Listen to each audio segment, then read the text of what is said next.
Hey guys, CJ here and welcome back to another all-new Hybrid News Now. And continuing our wave of DC-related videos recently, we've gotten even more DC news for you today, including some official details on Robin's death in the DCEU, some Suicide Squad reshoots that are apparently adding more humor to the movie, and the future of Jesse Eisenberg's Lex Luthor very much in doubt. But let's kick things off with dead sidekicks. The burnt, shot up, and graffitied Robin suit in the Batcave is one of the biggest Easter eggs in Batman v Superman, and has had fans like me going crazy since we first saw it in the Comic-Con trailer. But even after all this time, and even after the movie's release, we've still got more questions about this Robin than answers. Which Robin is it? How did it happen? When did it happen? Was it the Joker? Well, it was probably the Joker, but was it actually him? Well, now at least one of those questions have been answered, and by the man himself, Zack Snyder, in an interview with IGN. So, let's take a look at his quote. In my mind, it was that Robin had died 10 years earlier, during some run-in with a young Joker. So there was a fun backstory there to play with. I felt like the whole idea was that there had been loss and there had been sacrifice. In a weird way, he had sacrificed everything to be Batman.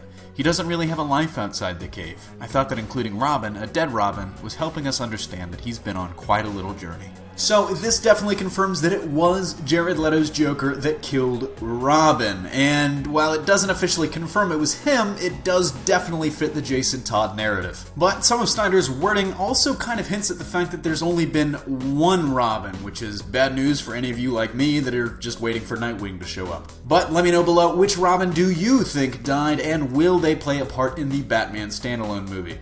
And in our next story of the day, a new report about tonal shifts on the way for Suicide Squad. Now, this is not official, so take this with a grain of salt, but the story comes to us from Devin Faraci over at Birth Movies Death. His sources tell him that the film is currently undergoing extensive reshoots for one purpose and one purpose only: to add more humor. But why, you ask? The trailer seemed kind of funny. Well, according to one of Faraci's sources, that trailer contained virtually all of the jokes in the film.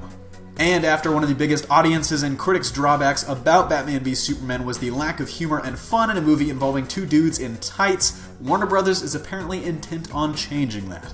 The report also alleges that as Justice League begins production in just 2 weeks, Warner's is going to be heavily involved in overseeing that shoot and might induce more interaction between the characters. So I know our viewership was very divided, with some of you loving Batman v Superman, some of you hating it, and some like me falling in the like but not love segment of the population. But I'm curious, what do you guys think of this? Honestly, I personally was expecting Suicide Squad to be very humorous after the last trailer, and if it's super serious, I don't think I'd like that, at all.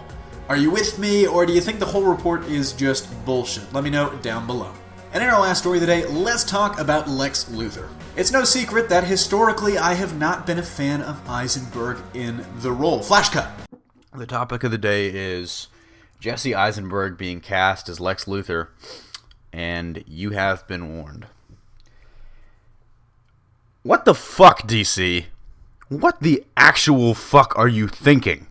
The good old days. And while I'd actually come around to Eisenberg in the role, seeing the movie definitely brought me back down to earth, as I really hated that version of the character, and not in the way that you're supposed to hate really good villains.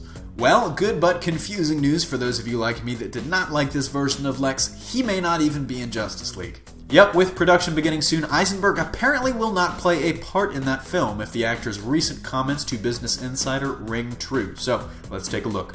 I don't know if they're so settled on where my character goes. I only hope I have another opportunity to work with these wonderful people and play this interesting character. Now there's a chance that Eisenberg is, as they say, just taking the piss, just pulling our legs, and he will be involved in Justice League in some way, shape, or form, especially after that deleted scene they released with Steppenwolf or Yuga Khan or whoever the hell that was, seemed to imply that he's going to have something to do with Darkseid's arrival. But if we take him at face value, I am perfectly fine with this version of Lex sitting it out until they decide to actually make Man of Steel 2.